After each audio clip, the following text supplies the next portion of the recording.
Good morning Indore. जी हाँ श्रोताओ, आपके इस मनपसंद कार्यक्रम गुड मॉर्निंग इंदौर को लेकर आ गई हूँ मैं, आपकी अपनी दोस्त शिखा।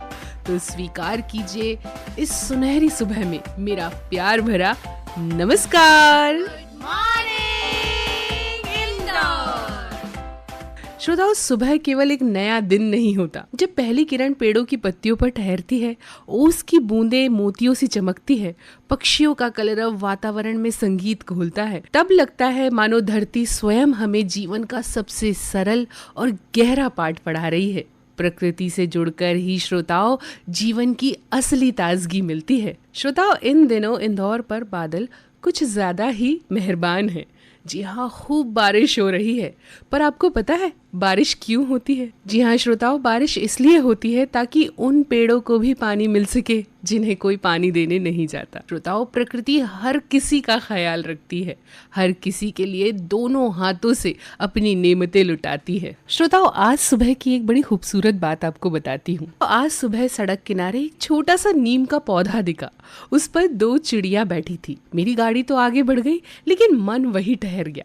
मैं सोचने लगी कि यह पौधा किसने लगाया होगा।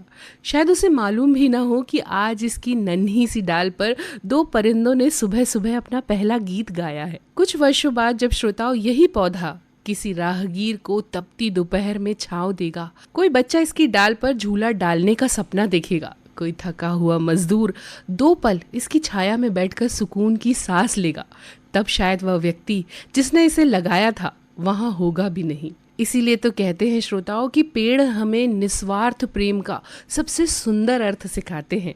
वो बिना नाम पूछे छाया देते हैं, बिना किसी अपेक्षा के प्राणवायु देते हैं और बिना कोई हिसाब रखे पूरी उम्र देते ही रहते हैं। शायद इसलिए हमारे यहाँ पेड़ लगाना केवल पर्यावरण का काम नहीं माना गया, बल्कि बहुत पुण्य का काम माना गया है। क्योंकि एक पेड़ केवल धरती को हरा नहीं करता, वह इंसान के भीतर एक उम्मीद जगाता है। जी हाँ श्रोताओं, इन दिनों पूरा देश, पूरा प्रदेश हरियाली महोत्सव मना रहा है। पौधे लगाए जा रहे हैं, हरियाली का संकल्प लिया जा रहा है। लेकिन आज सुबह उस छोटे से नीम ने एक बात मुझे सिखा दी कि पेड़ लगाना आसान है, पेड़ बनाना कठिन है। एक पौधे को पानी चाहिए, थोड़ी सी मिट्टी चाहिए, थोड़ा सा संरक्षण चाहिए और सबसे ज़्यादा चाहिए अपनापन। तो आज गुड मॉर्निंग इंदौर में हम बात करेंगे केवल पौधे लगाने की नहीं, बल्कि उन्हें सहेजने, संवारने और जीवन भर उनका साथ निभाने की। आइए इस खूबसूरत सुबह की शुरुआत करते हैं एक ऐसे गीत से जिसमें प्रकृति की अनुपम छटा का अद्भुत चित्रण है। तो आगे की बातें इस गाने के बाद। ये फूले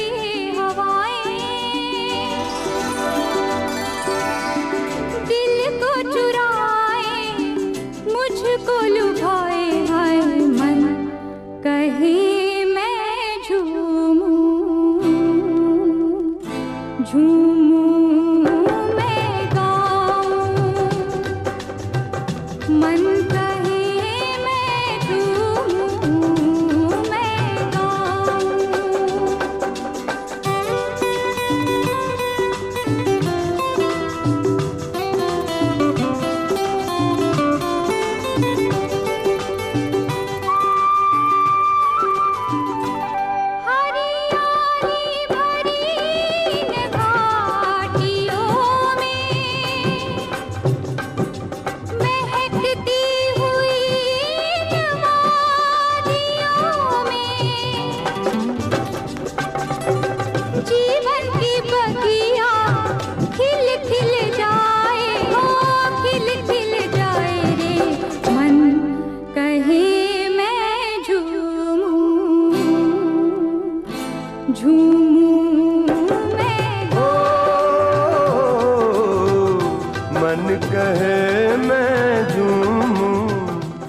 श्रोताओं, इंदौर के लिए ये बहुत अच्छी बात है कि आज बहुत से युवा पर्यावरण को सहेजने की दिशा में आगे बढ़ रहे हैं। ये केवल पौधे लगाने का संदेश नहीं देते, बल्कि उन्हें प्रकृति से भावनात्मक रूप से जोड़ने का काम भी करते हैं। और इसी कड़ी में अब हमारे साथ कार्यक्रम में जुड़ रहे हैं हैप्पी गादिया और ब्लूमी मेहता। तो आपको बता दूं श्रोताओं कि ये दोनों एक बहुत अच्छे दोस्त हैं और एक ऑर्गेनाइजेशन के तहत ये काम करते हैं। इंदौर को हरा भरा बनाने का ये बहुत सारा प्रयास कर रहे हैं। तो आप दोनों का स्वागत है हमारे कार्यक्रम में। नमस्कार। नमस्ते। नमस्ते। तो हैप्पी जी, सबसे पहले आप बताइए कि इस इनिशिएटिव के पीछे क्या सोच रही? जैसे कि आजकल बहुत ज़्यादा विकास हो रहा है इंदौर में। मतलब इंदौर सिर्फ कंक्रीट से नहीं बना है, इंदौर में एक भावना है और हरियाली धीरे धीरे खत्म हो रही है। इंदौर जैसे स्वच्छता के लिए जाना जाता है, हम चाहते हैं स्वच्छ के साथ साथ वो हरियाली पूर्वक भी बने। क्या बात है, बहुत अच्छी सोच है। ब्लूमी, आप किस सोच के साथ आज इंदौर को हरा भरा बनाने की दिशा में आगे बढ़ रही हैं? तो मैं 4 साल से इस प्रयास में लगी हुई हूँ। हम हर साल कोई ना कोई नया इवेंट करते हैं और हम पिछले 4 साल से यही देख रहे हैं कि लोग अपनी रिस्पॉन्सिबिलिटीज़ नहीं निभाते हैं। उन्हें ऐसा लगता है कि बस जो विकास हो रहा है उसके मज़े ले और हमें हरियाली के लिए कुछ भी नहीं करना है। पर अब वो समय आ चुका है कि हमें हमारे हरियाली पेड़ पौधों के लिए भी काम करना बहुत ज़रूरी हो गया है। तो आप किस तरह का काम करती हैं? तो सबसे पहले तो जैसे ही बारिश का मौसम आ जाता है, हम घर में जितने भी फ्रूट्स खाते हैं तो उसका हम सीड बॉल बनाना स्टार्ट कर देते हैं। हमारी कम्युनिटी में जितने भी लोग जुड़े हुए हैं सब इसमें कार्यबद्ध हो जाते हैं। उसके बाद में हम जितना घर में सीड बॉल बना पाते हैं उतना घर में, बाकी बाहर से खरीद कर फिर हम सीड बॉल के टूवर्ड जाते हैं कि हम जितने सीड बॉल दूर दूर तक फेंक सके उतना करें।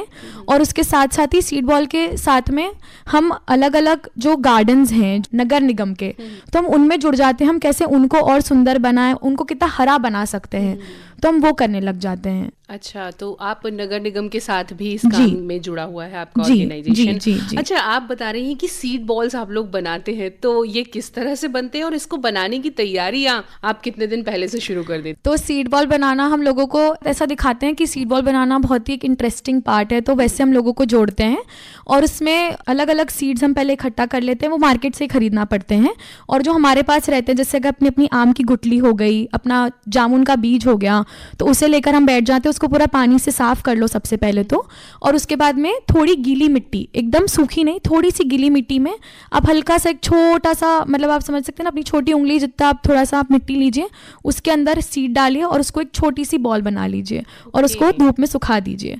और जैसे ही वो सूख जाती हैं फिर आप सीड बॉल अलग अलग जगह पर फेंकने के लिए निकल जाइए। क्या बात है, मतलब आप सभी दोस्त इकट्ठे होते हैं और जो ढेर सारे सीड बॉल्स आपने बनाए हैं उनको लेकर जाते हैं और शहर के आसपास ही उसको बिखरा कर आते हैं। जी, बहुत ही मजेदार काम आप लोग कर रहे हैं। हैप्पी जी, सीड्स तो बिखरा दिए, पौधे भी निकल आए और वो पेड़ भी बन जाएंगे, लेकिन उसके बाद क्या? उनकी देखभाल का क्या करते हैं आप लोग? हम लोग वृक्षारोपण करते हैं तो सिर्फ वृक्ष लगाने का काम नहीं होता है, वृक्ष को एक छोटे शिशु की तरह ध्यान रखना होता है उसका पूरा केयर करना। ऐसा नहीं कि सिर्फ वृक्ष लगा दिया हमने वो होता रहेगा, उसकी देखभाल करना। वाकई ये आज सबसे बड़ी समस्या है कि लोग पौधे तो लगा देते हैं, वृक्षारोपण तो कर देते हैं, लेकिन उसकी सही देखभाल नहीं कर पाते। तो इस सोच को हम कैसे बदल सकते हैं ब्लूमी? इस सोच को सिर्फ एक तरीके से बदला जाता है जो हम हमारी कम्युनिटी में करते हैं कि जैसे ही हमने जहाँ पर प्लांटेशन कर दिया तो हम कहते हैं हम जैसे ही वृक्ष थोड़ा बड़ा होने लगता है तो हम उसमें ना बर्ड हाउसेस लगाना शुरू कर देते हैं। तो उस तरीके से कैसा होता है, लोग बार बार जो हमने वृक्ष लगाया है उसको जाकर देखने की कोशिश करते हैं। और सबसे पहले ना आपको लोगों को वो परिवर्तन दिखाना पड़ता है कि आपने जब कोई पौधा लगाया है तो उसके बाद वहाँ पर क्या इम्पैक्ट आया है, क्या परिवर्तन आया है। वो जब लोग देखते हैं, हम रील्स के थ्रू, इंस्टाग्राम के थ्रू जब ये करने की कोशिश करते हैं तो लोगों को लगता है कि नहीं यार, अगर हमने वृक्ष लगाया है तो उसको संभालना भी हमारी जिम्मेदारी होती है। जी, आप दोनों काफ़ी यंग हैं और इतने अच्छे, इतने शुभ काम से आप जुड़े हुए हैं। आज आपने इंदौर को हरा भरा बनाने का संकल्प लिया है। लोगों को किस तरह से जोड़ते हैं इन सब चीज़ों से? लोगों को हमें ना जो मज़ेदार पार्ट होता है ना वो बताना पड़ता है कि जैसे मैंने आपको बोला सीड बॉल का, तो फिर आपको राइड एंजॉय करने को मिलेगा, आपको सीड बॉल बनाने को मिलेगा, आपको नई कम्युनिटी मिलेगी, आपको नए दोस्त मिलेंगे, तो उससे लोग अट्रैक्ट होते हैं। तो हमें अट्रैक्ट वैसे करना पड़ता है, बट उसके बाद जब वो काम करते हैं, वो काम करते हुए देखते हैं ना, तो उनके अंदर वो एक भावना पैदा हो जाती है कि नहीं, हमें ये करना है, हमारी शहर के लिए करना है, हमारे एनवायरनमेंट, हमारे प्रकृति के लिए हमें करना है। तो वो शुरू तो वैसे ही होता है, उनको कुछ मज़ेदार चीज़ दिखाकर हमें ऐसे ललचाना पड़ता है और फिर वो अपने आप ही प्रयासों में जुड़ जाते हैं कैसे हम ये अच्छा काम कर सकते हैं। क्या बात है, आप 1 से 2 हुए और 2 से 50 और फिर 50 से कई हज़ारों में आज ये संख्या बढ़ती चली जा रही है। और आज इस कार्यक्रम के माध्यम से हमें इस वक्त बहुत सारे हमारे श्रोता सुन रहे हैं। और निश्चित ही ये जो आपने सीड बॉल्स का एक बड़ा प्यारा सा आइडिया दिया है ना, तो वो भी इसे बनाएंगे। और इसे बनाना बहुत कठिन नहीं है श्रोताओं, इसे बनाइए। जो भी फल गुठली आपके घर में होती है, उसका बीज होता है, उसको मिट्टी में लपेट कर आप एक प्यारा सा सीड बॉल बनाइए। अपने दोस्तों के साथ जाइए, आउटिंग का मजा लीजिए, एक पिकनिक भी हो जाएगी और साथ में पौधारोपण भी हो जाएगा। हाँ, लेकिन एक चीज़ का ध्यान रखना है कि समय समय पर जाकर उसका ध्यान रखना है कि उस पौधे की क्या स्थिति है, क्या वो पनपा है। तो बहुत अच्छा काम कर रहे हैं आप दोनों, बहुत अच्छा लगा मुझे आप दोनों से बात करके। अभी मैं यहाँ पर जानना चाहती हूँ आपकी पसंद का कोई बड़ा प्यारा सा गाना जो आज हम सुबह सुबह हमारे श्रोताओं को सुनवाएं और उनकी इस खूबसूरत सुबह को और खूबसूरत बनाए। आ चल के तुझे मैं लेके चलूं एक ऐसे गगन के तले, जहाँ गम भी ना हो आंसू भी ना हो, बस प्यार ही प्यार पले। क्या बात है, बहुत खूबसूरत गीत और निश्चित ही ये गाना हमारे श्रोताओं को भी बहुत पसंद आएगा। तो हमसे बात करने के लिए बहुत बहुत धन्यवाद हैप्पी और ब्लूमी। एक बार चलिए सभी को साथ में मिलके कहते हैं गुड मॉर्निंग इंदौर। चल के तुझे मैं लेके चलूं एक ऐसे गगन के तले, जहां गम भी न हो आंसू भी न हो, बस प्यार ही प्यार पले। चल के तुझे मैं लेके चलूं एक ऐसे गगन के तले, जहां गम भी न हो आंसू भी न हो, बस प्यार ही प्यार पले। एक ऐसे गगन के तले।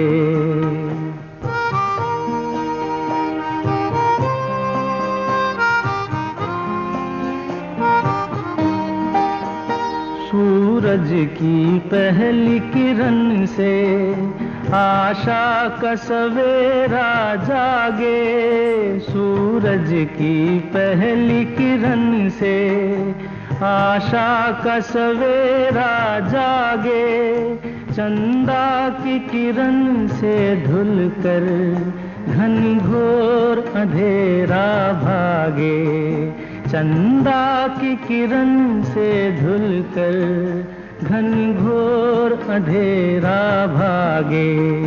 कभी धूप खिले कभी छाँव मिले, लंबी सी डगर न खले, जहाँ गम भी न हो आंसू भी न हो, बस प्यार ही प्यार पले। एक ऐसे गगन के। श्रोताओं, आप सुन रहे हैं अपना मनपसंद कार्यक्रम गुड मॉर्निंग इंदौर अपनी दोस्त शिखा के साथ। और श्रोताओं, बढ़ता प्रदूषण, घटते जंगल, बदलता मौसम और जल संकट, ये केवल समाचारों की सुर्खियां नहीं बल्कि आज हमारे भविष्य के सामने खड़े बड़े गंभीर प्रश्न हैं। इन्हीं सवालों के जवाब तलाशने और यह समझने के लिए कि हम सब मिलकर पर्यावरण संरक्षण में अपनी क्या भूमिका निभा सकते हैं, आज हमारे साथ मौजूद है एक ऐसे व्यक्तित्व जिन्होंने प्रकृति को केवल पढ़ा नहीं बल्कि उसे जिया है। तो आकाशवाणी के कार्यक्रम गुड मॉर्निंग इंदौर में अब मैं स्वागत करने जा रही हूँ प्रोफेसर डॉक्टर राम रक्षेश जी का। आपको बता दूं श्रोताओं कि डॉक्टर राम वरिष्ठ पर्यावरण वैज्ञानिक हैं और पर्यावरण, प्रकृति और पेड़ पौधों से लगाव की वजह से इन्हें यूनाइटेड नेशन ने धरती पुत्र के नाम से सम्मानित किया है। तो ऐसे धरती पुत्र डॉक्टर राम का हम स्वागत करते हैं हमारे कार्यक्रम गुड मॉर्निंग इंदौर में। सर नमस्कार। नमस्कार शिखा जी। सर, सबसे पहले तो ये जानना चाहेंगे कि ये हरियाली, हरे भरे पेड़ पौधों से आपके इतने ज़्यादा लगाव की वजह क्या है? तो सबसे पहले मैं आकाशवाणी के सभी श्रोताओं को नमस्कार करता हूं। आप सभी मेरी बातों को और शिखा जी की बातों को ध्यान से सुने और इस रास्ते पे चलने का थोड़ा सा प्रयास करें, आपको बहुत आनंद आएगा। तो थोड़ी सी अपनी जर्नी को स्टार्ट करते हैं। तो मैं जहां पैदा हुआ यहाँ से 6 घंटे का रास्ता है यहाँ से जब आप बॉम्बे जाते हैं तो एक बड़ौदा करके एक सिटी आती है, जी तो my father was serving with the government of India. और जहाँ मेरा जन्म हुआ वहाँ 25,000 पौधे हैं, जी आम के पेड़ है। तो मैं आम के पेड़ों पे चढ़ के उनसे आम तोड़ करके, तो जब मुझे घर में खाना नहीं मिलता था या घर में खाना अच्छा नहीं लगता था तो इन पेड़ों ने मुझे खाना खिलाया। जी इस तरह से मैं पेड़ों से कनेक्ट हुआ। तो मैं जहाँ भी जाता हूँ यही कोशिश करता हूँ कि उस इलाके में पेड़ पौधे ज़्यादा हो। उसके बाद जब मैं इंदौर में पापा का यहाँ पे ट्रांसफर हुआ तो यहाँ पे कृषि मंत्रालय के पास में, तब भी यहाँ पे बहुत सारे पेड़ थे। मालवा मीर गहन गंभीर पक पक रोटी डगडग नीर। नौलखा को नौलखा इसलिए कहा जाता था कि यहाँ पे इंदौर निवासियों ने आम की गुठलियों से 9 लाख पेड़ लगाए थे। कंचन बाग, आपके जितने भी बाग बगीचे हैं, ये सब बाग बगीचे इंदौर की शान हुआ करते थे। और इंदौर की प्राचीन सभ्यता पेड़ पौधों के संरक्षण में, पंछियों के घोंसलों में, यहाँ पे आप रीगल के पास आज भी जाइए, आपको 50-60 हजार तोते मिल जाएंगे। वो तोतों को रहने का घर है। वो जी पेड़ नहीं है, एक 100 साल का पेड़ 10 लाख जीव जंतुओं को संरक्षण देता है, उनका घर है, उसको संभाल के रखना चाहिए। जी सर, वाकई हमें संभाल के रखना चाहिए। तो सर, हम आम लोगों को इस पर्यावरण संरक्षण की मुहिम से कैसे जोड़ सकते हैं? देखिए, ये जो विकास के नाम पे जो हम अभी दोहन कर रहे हैं प्रकृति का, पहले आज से 10 साल के पहले अर्थ ओवरशूट डे होता था, यानी 365 दिन में हमारी जो ज़रूरतें हैं वो आपकी सितंबर महीने में ख़त्म हुई, फिर वो अगस्त में आया, फिर वो जुलाई में आया। आज की तारीख में हम साल भर का अपना जो कोटा है वो अप्रैल मई में ख़त्म कर दे रहे हैं। यानी हम प्रकृति को जो वापस भरने के लिए जो समय देना चाहिए, इस साल कहा जा रहा है कि बारिश 40% कम आने वाली है। तो उसका सीधा सीधा कारण है कि उन पेड़ों को काटने से उन पे रहने वाले पंछी, जो छोटे मोटे जो जीव जंतु है, उसके जड़ों में काफ़ी सारी बायोडाइवर्सिटी है, उसकी भी रहना जरूरी है, उनका भी वो घर है। और जैसे हमारा घर कोई तोड़ने आता है तो हमारे पास एग्जिबिट 5 है, हम तुरंत lower court, high court, supreme court में पहुंच जाते हैं कि भाई हमारा राइट टू लिव है एंड हमारा एड्रेस जो है उसको रहने दो। तो आपका स्टे ऑर्डर से वो बुलडोजर आपका रुक जाता है। पंछियों को आप वो भी नहीं दे रहे हो ताकि उनको कम्युनिकेट तो करो कि भाई हम तुम्हारा घर काटने आ रहे हैं, तुम अपनी घोंसले दूसरी जगह पे करो। अभी खंडवा रोड बना है, 1,90,000 पेड़ कटे हैं। मैंने खुद ने जाकर के चोरल में 172 छोटे छोटे 5, 6, 7 दिन के तोतों के बच्चों को मैंने देखा हुआ है चिलचिलाती धूप में तड़पते हुए। कुछ को तो लेके आ गया, कुछ सर्वाइव कर गए, कुछ नहीं कर पाए। जी, बहुत दुर्भाग्यपूर्ण है कि हम विकास की राह पे जितना आगे बढ़ते जा रहे हैं, साथ ही हम प्रकृति का उतना हनन कर रहे हैं।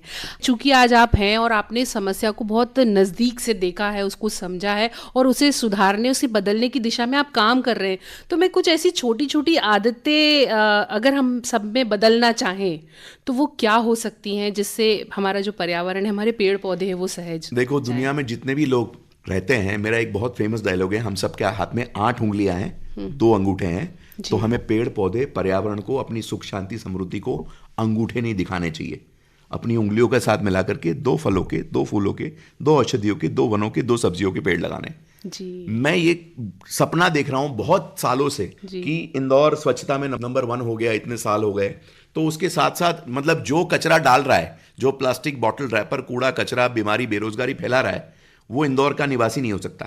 ठीक है, ये अभी नगर निगम का प्रकल्प चला हुआ है। मैं पुष्यमित्र भार्गव जी के साथ था, उन्होंने कहा कि बस आई थी, बस जो है उसमें 1 पन्नी फेंकी, 2 पन्नी फेंकी, 3 पन्नी फेंकी।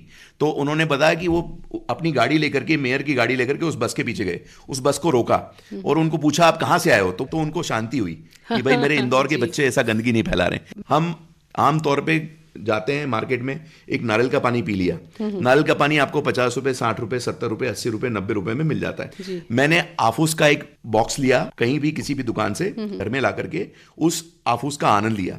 अब उसके बाद वो जो गुटली बची है और जो नारियल का खोखा है, उसको हम डस्टबिन में डाल देते हैं। अब उसको दोनों को डस्टबिन से नहीं डालना है, उस नारियल के खोखे में पीछे 3-4 होल कर दो, उसमें वर्मी कंपोस्ट डालो, कोकोपीट डालो और उसमें आम की गुटली को अंदर फिक्स कर दो। उससे जो ऊपर से बारिश गिरेगी, उसमें से आपका 3 महीने में 1 फीट लंबा आम का पौधा तैयार हो जाएगा।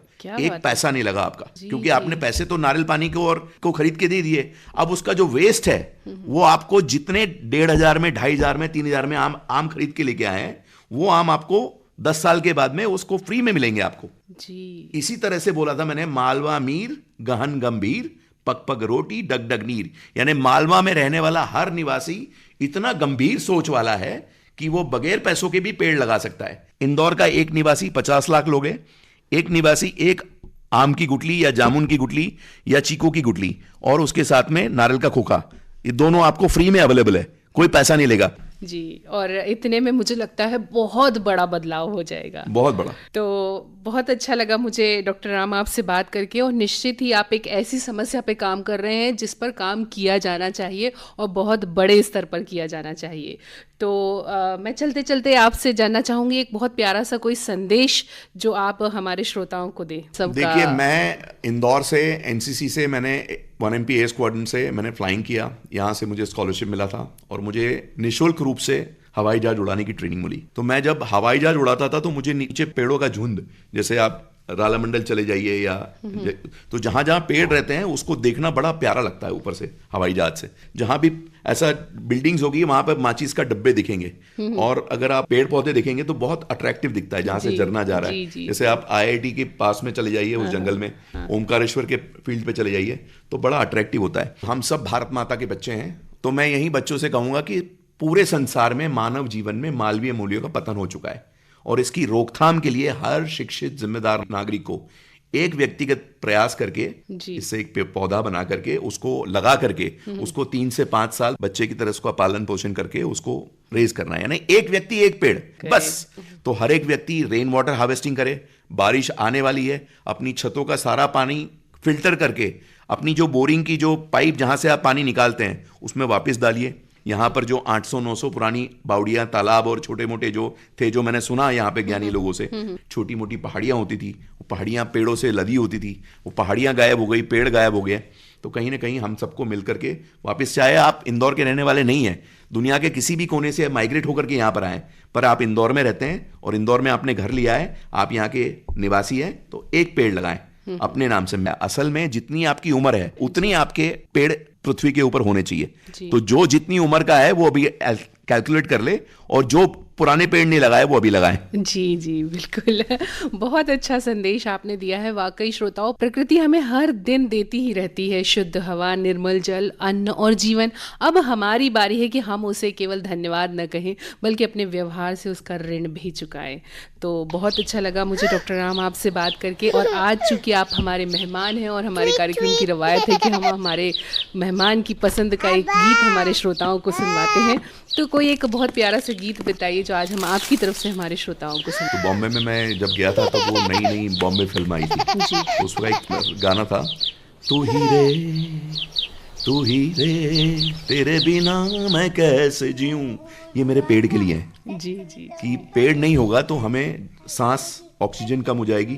तो बहुत खूबसूरत गाना है। इस गाने को अभी तक हमने दूसरे विचारों के साथ, दूसरे ख्यालात के साथ सुना है, लेकिन आज एक दूसरी मंशा से सुनेंगे। तो चलिए एक बार सभी को साथ में मिलके कह देते हैं good morning Indore. Good morning Indore. ये हमारा आजा रे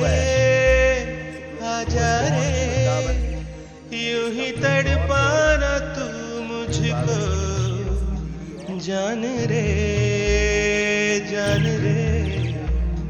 इन सांसों में बस जा तू, चांद रे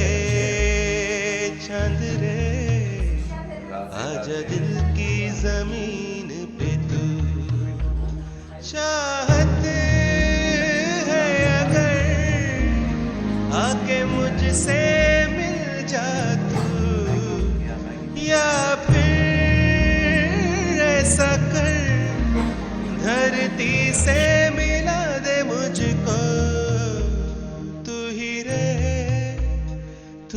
रे तेरे बिना मैं कैसे जीऊं, आजा रे यूं ही तड़पाना तू मुझको।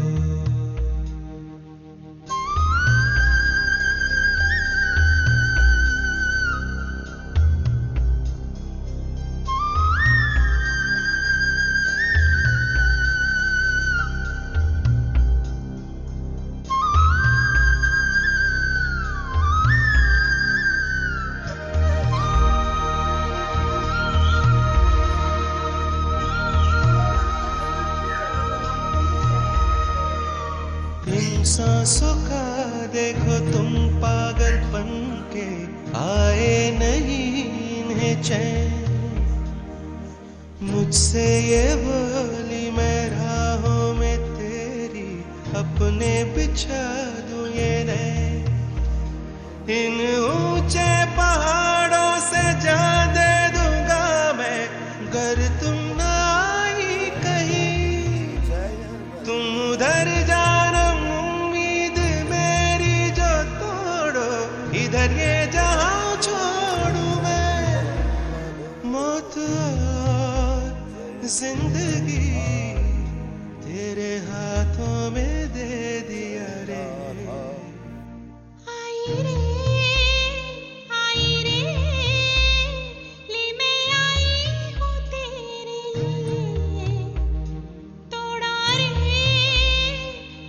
रे हर बंधन को प्यार के लिए। जान रे आज तुझ में समा जाऊं मैं। दिल रे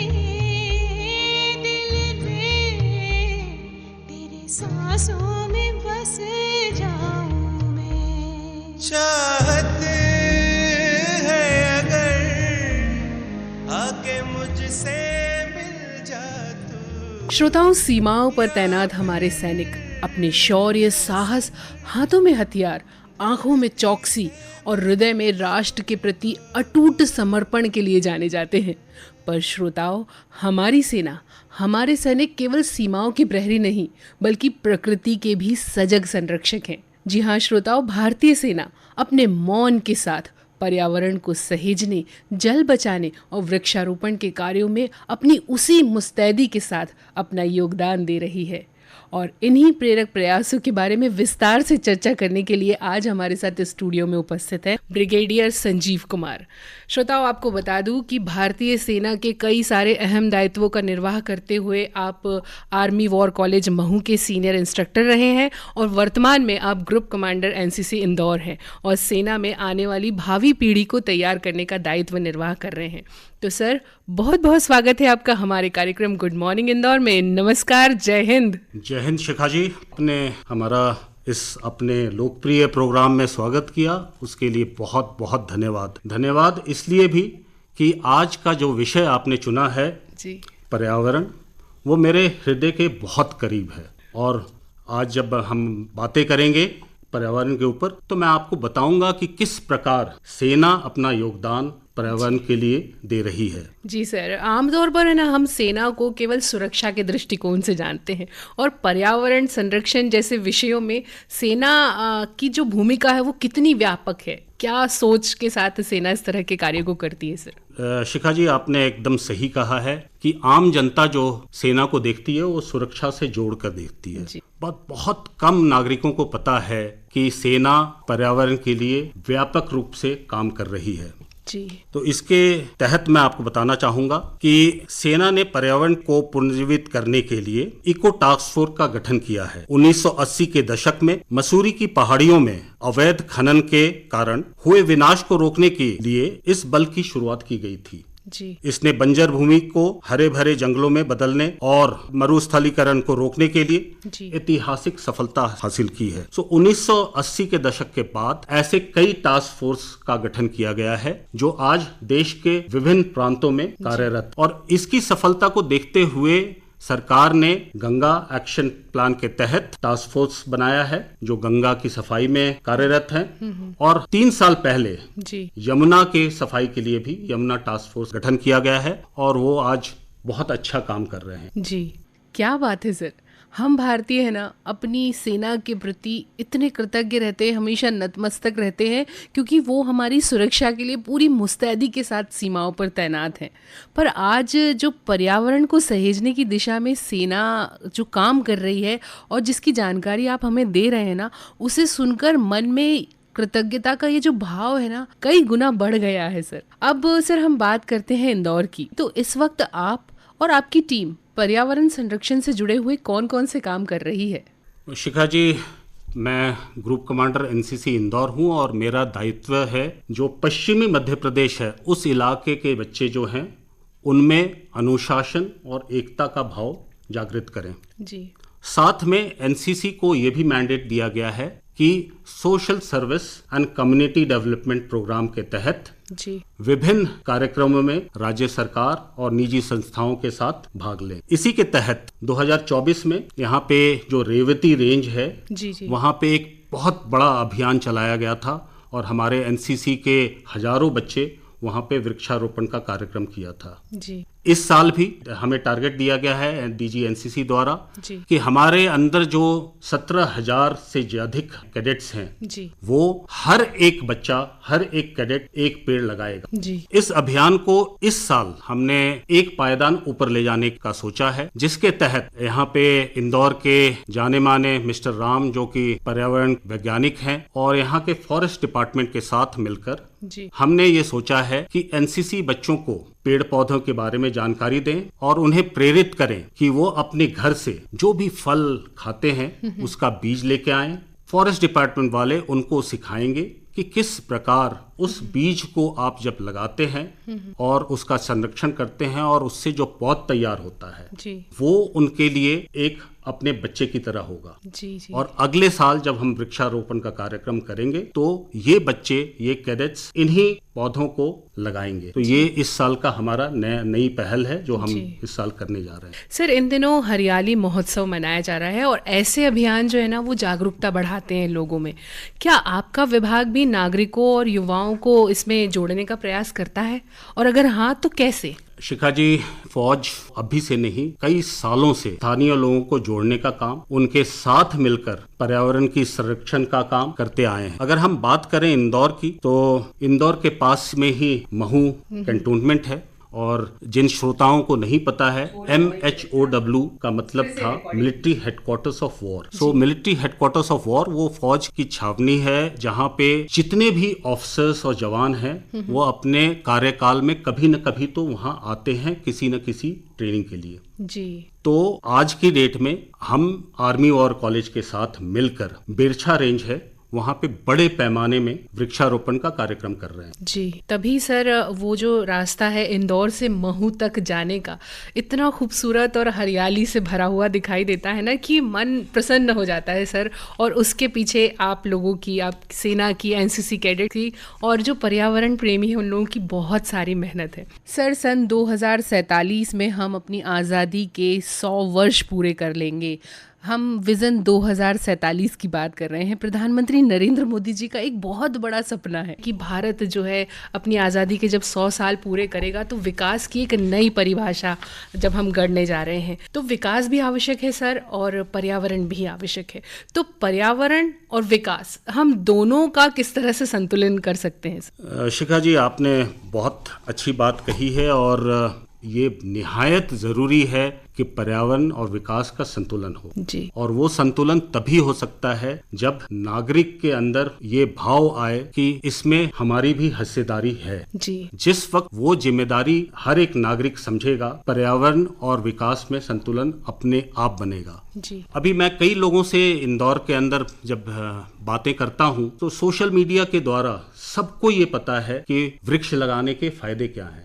तो मैं आपको उसके बारे में नहीं बताना चाहूंगी जी। मैं आपको बताना चाहूंगा जो उनकी मुश्किलें हैं। और उनकी मुश्किलें ये हैं कि वो आजकल मल्टी स्टोरीड बिल्डिंग में, फ्लैट्स में रहते हैं और उनके पास जगह नहीं है प्लांट्स लगाने की जी। तो आपके जरिए मैं उन नागरिकों को ये बताना चाहूंगा कि अगर आप चाहते हैं कि आप भी इसके भागीदार बने तो आप अपने एरिया में जो लोकल आपके प्रतिनिधि हैं, लोकल समाज सेवक हैं, एनजीओज हैं जो बड़े बड़े पैमाने वृक्षारोपण की कार्रवाई कर रहे हैं, आप उनके साथ हाथ बटाएं, एनसीसी के साथ हाथ बटाएं। हम जहां पे वृक्षारोपण की कार्रवाई कर रहे हैं हम चाहेंगे ज्यादा से ज्यादा नागरिक उसमें हिस्सा लें जी। और विकास में अपना सहयोग दें। जी सर, बहुत अच्छी बात है। और इस वक्त हमें बहुत सारे लोग सुन रहे हैं और आपने जैसे बात कही कि वो आपका साथ दे सकते हैं और कहते हैं ना कि अगर कोई साथ मिलता है, कोई रास्ता दिखाने वाला मिलता है तो बड़े से बड़े काम जो है बड़ी आसानी से हो जाते हैं। श्रोताओं, हम बात कर रहे हैं ब्रिगेडियर संजीव कुमार जी से। और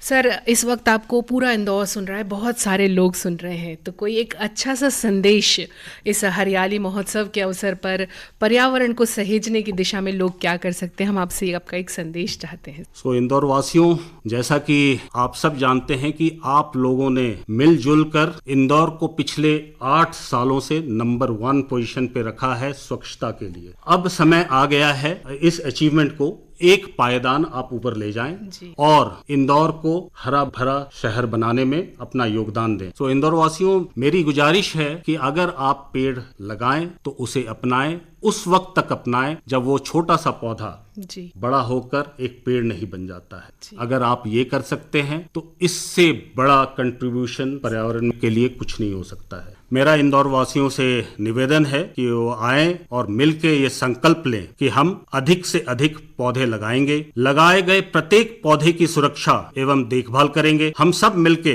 कम से कम एक पौधा को वृक्ष बनाएंगे। समाज में पर्यावरण संरक्षण के प्रति जन जागरूकता फैलाएंगे और बीज से पौधा और पौधे से हरियाली का संदेश बाकी नागरिकों में भी पहुंचाएंगे। जी बिल्कुल, ये संकल्प जो है वो आज हम सभी को लेना होगा, तभी हमारी धरती हरी भरी होगी और मुस्कुराती रहेगी। बहुत अच्छा लगा सर मुझे आपसे बात करके। आज आपने हमारे लिए वक्त निकाला, आज आप हमारे कार्यक्रम में हमारे मेहमान बने। तो मैं आपसे जानना चाहूँगी यहाँ पर आपकी पसंद का कोई एक गीत जो आज हम आपकी तरफ से हमारे श्रोताओं को सुनवाएं। शिखा जी, मेरे जहन में जो गीत अभी आ रहा है वो है ये हसीन वादियां, रोजा फिल्म का है। 1992 में ये फिल्म बनी थी और इस फिल्म में, इस गाने में जो है कश्मीर वादियों को दर्शाया गया है और ये फिल्म मेरे हृदय के बहुत करीब भी है, क्योंकि उस वक्त मैं यंग ऑफिसर था और अपनी पहली पोस्टिंग में कश्मीर में था और ये कहानी जो है इस मूवी की, वो कहानी कश्मीर और तमिलनाडु से रिलेटेड है। जो गीत मैंने बोला ये हसीन वादियां, ये A.R. रहमान जी की पहली कंपोजिशन है और शायद स्टारडम इसी गाने की वजह से उनको मिला था और इस मूवी की वजह से मिला था। तो मैं चाहूंगा कि आप ये हसीन वादियां सॉन्ग प्ले करें हमारे श्रोतागण के लिए। जी बिल्कुल, बहुत खूबसूरत गाना है और निश्चित ही हमारे बहुत सारे श्रोताओं की पसंद का ये गाना है। तो आइए सुनते हैं इस गीत को और सभी को एक बार साथ में मिलके कहते हैं sir good morning Indore. Good morning Indore. Thank you and जय हिंद। जय हिंद सर। ये हंसी वादियाँ, ये खुला आसमां, आ गए हम कहाँ है मेरे साजना। इन बहारों में दिल की कली खिल गई, मुझको तुम जो मिले हर खुशी मिल गई। तेरे होठों पे हैं हुस्न की बिजलियाँ, तेरे गालों पे हैं जुल्फ की बदलियाँ। तेरे दामन की खुशबू से महके चमन, संगे मरमर के जैसा ये तेरा बदन। मेरी जाने जा, मैं तेरी चांदनी, चिड़गम आज कोई प्यार की रागिनी। ये हंसी वादियाँ, ये खुला आसमां, आ गए हम कहाँ है मेरे साजना।